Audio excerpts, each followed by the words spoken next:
મારું નામ અમી ભટ્ટ છે. હવે મારી હમણાં ની રિપ્લેસમેન્ટ સર્જરી થઈ પછી મને એની બીજા નીની અંદર બહુ પેઇન થતું હતું, મારાથી ચલાતું નહોતું.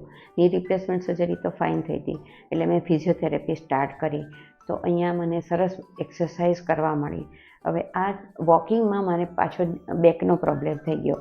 ઓવરઓલ મને બધા મસલ્સ પેઇન તો પહેલેથી હતું જ, તો રોજની ચાર મેડિસિન લેતી હતી. તો બેક પેઇન સ્ટાર્ટ થયું. ફિઝિયોથેરાપિસ્ટ મનીષાબેને મને રેકમેન્ડ કર્યું લેઝર ટ્રીટમેન્ટ લેવાનું ચાલુ કરવું છે. એટલે મેં લેઝર ટ્રીટમેન્ટ લેવાનું ચાલુ કરી. 6 દિવસની અંદર લેઝર ટ્રીટમેન્ટ અને અલ્ટ્રાસાઉન્ડ થેરપી પ્લસ મનીષાબેનની રેગ્યુલર એક્સરસાઇઝથી મને બિલકુલ બેક પેઇન જતું રહ્યું. અડધો કલાક હું આરામથી મંદિરે આવું છું, દર્શન કરીને પાછી ઘરે છેક જાઉં છું. અડધો કલાકનું આરામથી વોક થાય છે, મને કોઈ જ પેઇન નથી. એ પછી અને એમણે મને નીની થોડીક એક્સરસાઇઝ આપી.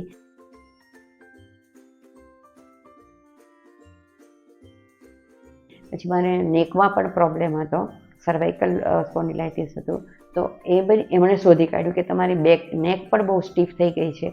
એટલે એ પણ મને ફિઝિયોથેરાપી એમણે કરાવી અને નેકની એક્સરસાઇઝ પણ આપી.